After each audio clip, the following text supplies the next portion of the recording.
Hey guys, welcome back to my channel. Aku Yani Tasya. Di video kali ini aku mau tepatin janji aku untuk jawab-jawabin pertanyaan teman-teman semua seputar rinoplasti. Terus thank you banget untuk semua teman-teman yang udah nanya lewat DM ataupun question box di Instagram story aku. Dan buat semua teman-teman yang mungkin belum sempat nonton video rinoplasti aku kemarin, aku saranin untuk nonton video sebelum ini supaya kira-kira kalian dapat gambarannya.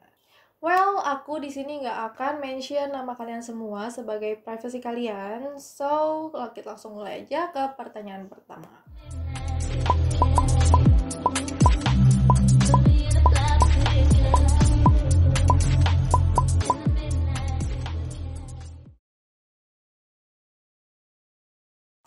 Oke, ini adalah pertanyaan yang paling banyak ditanyain sama semua orang, hampir semua orang. Jadi kalau buat aku sendiri dari rentang 1 sampai 10 itu 1. Tapi aku pengen jelasin lagi kalau misalnya sakitnya itu tuh nggak cuma di hidung aja, tapi kan di telinga. Karena telinga aku yang sebelah kanan ini, di sini itu juga dibedah untuk diambil ear cartilage-nya, terus ada jahitan juga. Jadi kalau aku suka tidurnya miring dari ke kiri ke kanan gitu, dia kan suka nyentuh bantal. Nah aku tuh ngerasa kayak agak nyut-nyutan aja gitu. Kalau kalau kupingnya sendiri dari rentang 1 sampai 10 itu aku kasih 2 lah.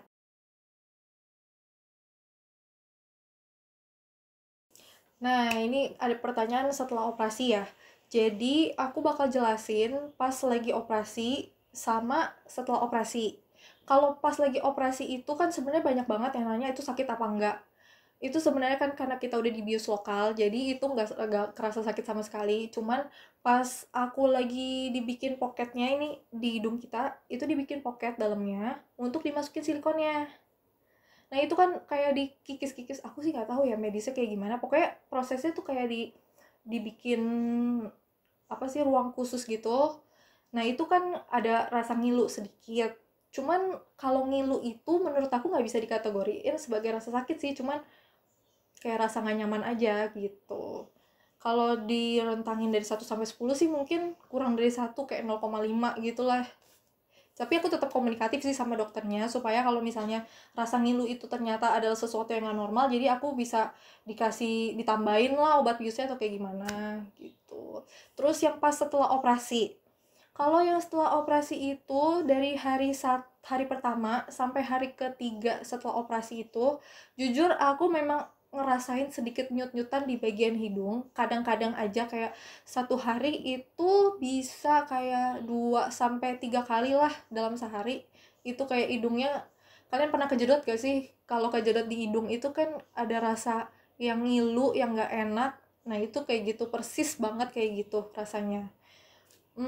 Kalau yang pas setelah operasi, ini aku juga pengen jelasin sih supaya kalian gak kaget ya nanti kalau misalnya emang kalian memutuskan untuk operasi. Jadi kulit kita kan kayak ketarik gitu, apalagi di plester kan di sini. Abis itu hidungnya kan juga lebih tinggi. Jadi kulit kalian tuh kayak kepaksa untuk ngeregang gitu. Nah, di bagian sini itu sedikit kenceng dan kalian bakal ngerasa sedikit kayak pusing gitu. Kayak orang yang kelamaan pakai kacamata gitu aja. Sebenarnya bukan rasa sakit yang gimana banget, cuma lebih kayak rasa gak nyaman aja. Oke, kalau downtime itu berarti maksudnya kalian gak bisa aktivitas normal ya. Jadi sebenarnya kalau habis operasi beberapa jam setelah itu pun kalian sebenarnya bisa aktivitas kayak biasa aja. Cuman karena pengaruh dari obat bius lokal itu kalian tuh kayak ngerasa ngantuk aja sih. Kalau aku sendiri di badan aku tuh ngerasa kayak pengen tidur aja. Akhirnya kan aku waktu itu pulang dari the clinic beauty philosophy, aku tuh langsung tidur sampai pagi, udah gitu aja. Jadi mungkin aku saranin kalau emang mau kalian bener-bener prima lagi keesokan harinya aja gitu, kalau mau misalnya mau kerja lagi atau kayak gimana. Cuman tetap ya ada pantangan-pantangannya, nanti aku bakal jelasin di pertanyaan berikutnya gitu.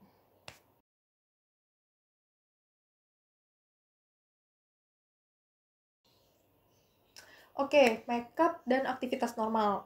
Aku jawab yang makeup dulu kali ya. Jadi dari hari pertama sampai seminggu setelah operasi itu aku nggak makeup sama sekali. Bahkan makeup mata aja aku nggak, karena kan di plester di sini nih. Jadi mataku ketarik itu kayak susah banget kalau mau pasang scot atau pasang bulu mata. Oke, kayak males banget lah. Jadi hari pertama sampai seminggu pertama itu aku nggak makeup sama sekali, dan mungkin nggak bisa makeup juga karena ada plesternya. Percuma juga kan ada plesternya. Terus aku lepas plester itu pas 1 minggu pertama. Habis itu kan minggu kedua aku masih bengkak di sini, cuman udah nggak plesteran. Itu sebenarnya sih udah bisa makeup, tapi belum lepas jahitan aja. Jadi aku agak mager juga kalau untuk makeup di 2 minggu pertama itu, karena kan kalau kita bersihin makeup itu kan perlu ditekan-tekan gitu ya di bagian hidung. Jadinya tuh males, karena kan selain masih masih agak nyeri juga kalau misalnya ada stimulasi berlebihan gitu di hidung.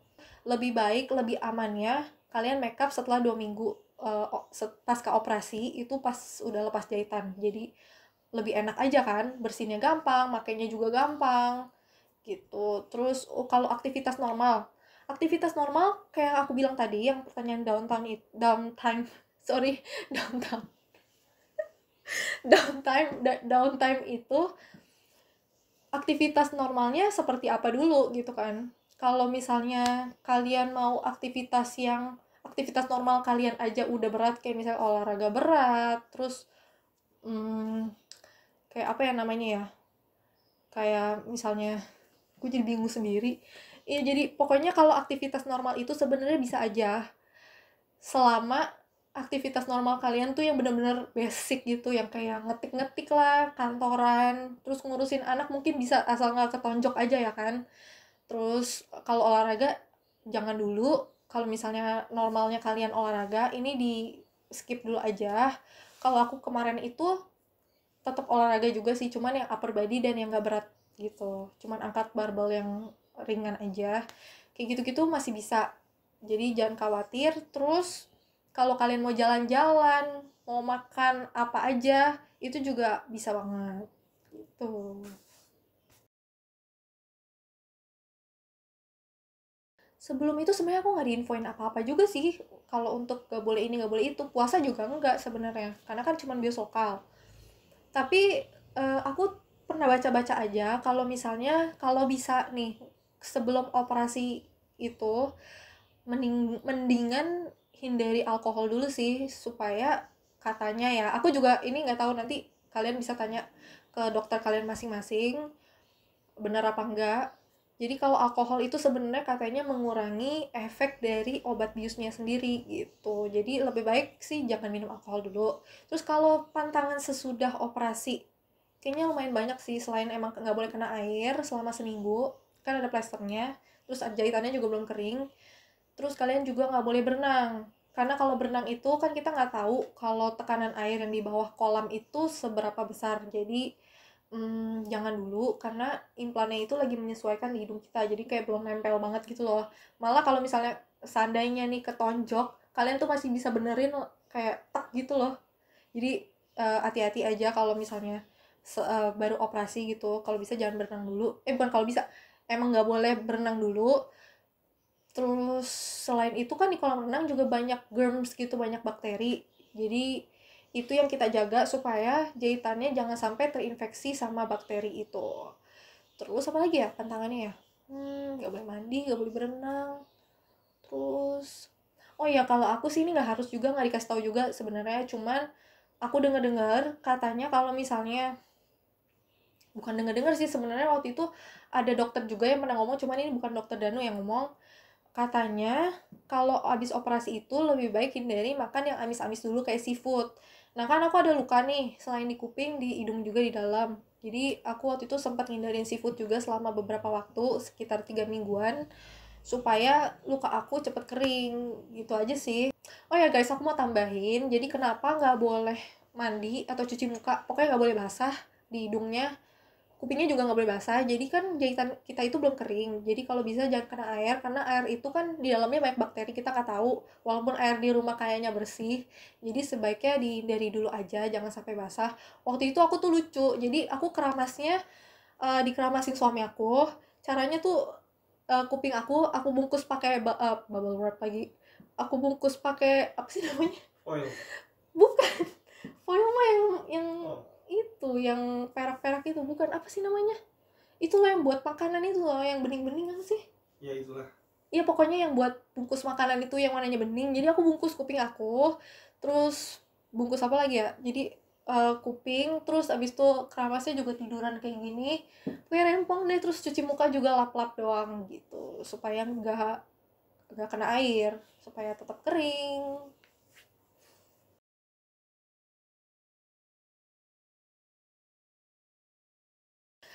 Oke, ini adalah salah satu pertanyaan yang paling banyak ditanyain juga. Jadi kalau aku sendiri, aku pakai silikon di-combine sama tulang rawan telinga. Nah, ini kenapanya aku bakal jelasin nanti, tapi aku pengen kasih tau ke kalian dulu, mungkin ada yang belum tahu kalau implan hidung itu ada 3 jenis. Yang pertama pakai tulang iga, terus yang kedua pakai ear cartilage aja, sama yang ketiga pakai silikon aja. Sorry, minum dulu. Ya, tadi sampai mana? Ya, sampai silikon aja ya. Nah, jadi aku jelasin dulu yang tulang iga. Nah, yang tulang iga ini tuh diambil dari sini. Terus ada resikonya masing-masing sih di setiap metode, dan aku bakal jelasin satu-satu juga supaya kalian mungkin dapat bayangan dan kalian bisa pilih metode yang terbaik untuk kalian. Nah, tulang iga itu diambil dari tulang iga yang di sebelah sini. Jadi kalian harus siapin budget yang lebih tinggi karena prosedurnya lumayan berat gitu kan. Selain bedah di sini juga. Terus tulang rawan iga itu tumbuhnya tuh cenderung bengkok. Jadi mungkin suatu hari hidung kalian bakal berubah bentuk. Itu salah satu resikonya. Terus dari biaya juga lebih tinggi. Terus yang ketiga resikonya itu apa ya? Jadi kalian harus siap sama scarnya karena kalau yang di hidung tuh nggak kelihatan. Dia kan bedahnya itu jahitannya di dalam lubang hidung yang sebelah kanan. Kalau yang tulang iga itu kalian harus siap sama scar karena diambil dari sini. Jadi menurut aku cukup kelihatan ya. Apalagi kalau kalian suka pakai baju yang mungkin agak terbuka gitu. Kayaknya menurut aku itu metode yang aku juga nggak kepingin gitu. Karena scarnya bakal kelihatan. Kalau di kuping kan enak, di belakang. Nah, yang kedua itu yang ear cartilage aja. Kalian coba deh lihat. Ini kan kuping kita segini. Terus batang hidung tuh segini. Berapa banyak berapa banyak ear cartilage yang diperlukan untuk bikin batang hidung seperti ini? Itu pasti banyak banget kan?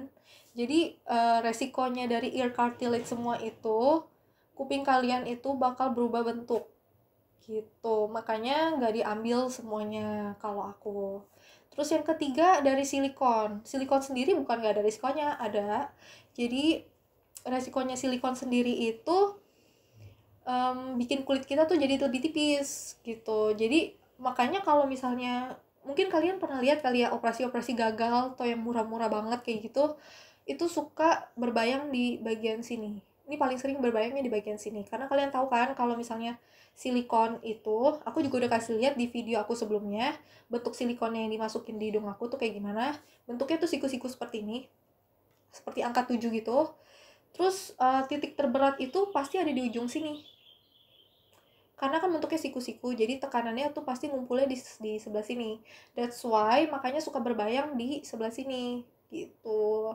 Itu yang suka terjadi kalau misalnya kalian pakai silikon doang. Cuman kan aku kemarinan itu metodenya pakai silikon dicampur sama ear cartilage, dan ear cartilage itu ditaruh di ujung sini untuk mencegah kulit aku jadi berbayang gitu. Jadi menurut aku metode silikon dikombin sama ear cartilage adalah metode yang terbaik gitu, dan juga harganya paling affordable sih dibandingkan yang lain. Kalau misalnya kalian mau metode yang selain aku pakai di klinik itu sebenarnya bisa, tapi ya itu kalian harus siap sama resikonya sendiri. Jadi kalian bisa pertimbangin aja metode metode mana yang paling terbaik untuk kalian.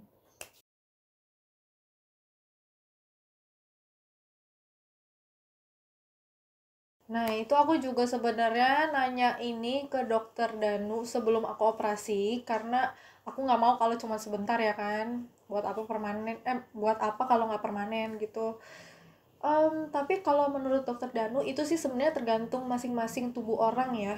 Cuman mostly memang bisa bertahan dalam jangka waktu yang cukup lama. Cuman uh, cukup lamanya itu kita nggak ada yang tahu gitu, karena memang beda-beda banget setiap badan badan orang. Makanya tadi kan kamu nanya ada yang bilang 20 tahun, ada yang bilang 40 tahun, tapi kalau misalnya emang sepanjang itu nggak ada masalah sih nggak perlu diganti gitu. Jadi kita berdoa aja semoga bisa bertahan seumur hidup, amin.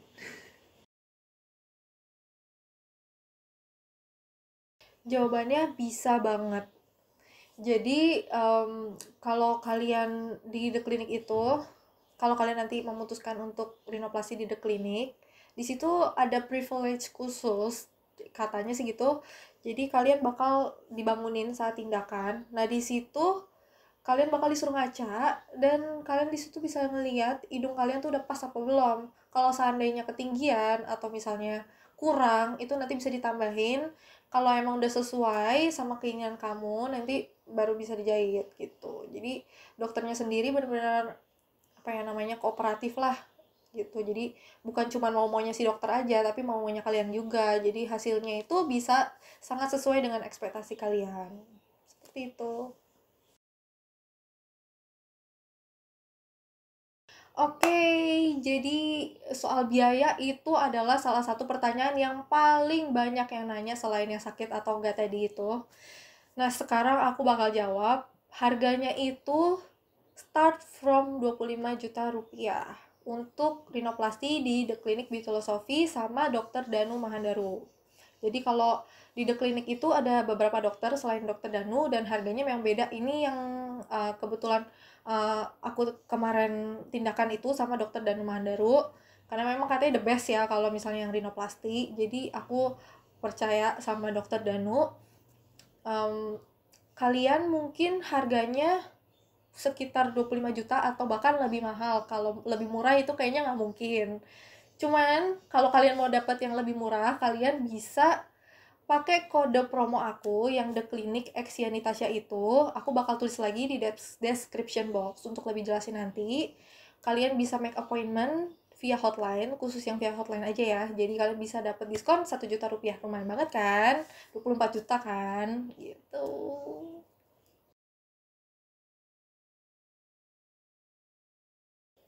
Oke, jadi seperti yang tadi aku jawab di pertanyaan sebelumnya, memang start 25 juta dan mungkin lebih mahal dari itu tergantung problemnya kayak gimana, dan juga tergantung sama ekspektasi kalian. Mungkin ada yang mau cupingnya dikecilin, itu kan udah beda tindakan ya. Aku nggak tahu sih secara medis prosesnya tuh seperti apa, ribetnya kayak gimana, tapi yang jelas kalau tambah tindakan itu kan pasti tambah biaya gitu, logikanya tuh kayak gitu. Terus ada satu faktor lagi yang bikin tambah mahal, kalau seandainya hidung kalian itu udah pernah tanam benang atau filler. Jadi aku juga logikanya memang gini, kalau misalnya ada sesuatu yang di remove itu kan pasti ada sesuatu tindakan yang lebih daripada yang biasa. Jadi di situ ada penambahan-penambahan biaya gitu. Jadi kalau misalnya hidung kalian belum pernah diapa-apain, terus emang maunya cuman ya pokoknya persis kayak aku kayak gini, itu mungkin harganya bisa dapat yang basic. Cuman nanti kalau untuk pastinya kalian bisa langsung konsultasi aja ke The Clinic Beautylosofi.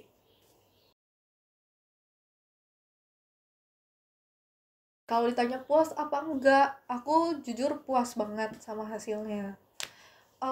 Kalau menurut aku ya, aku sih bukan yang membandingkan sama hasil-hasil di tempat lain, cuman yang aku tahu memang di The Clinic Beauty Sophie sama Dokter Danu Mandaru itu hasilnya paling natural gitu.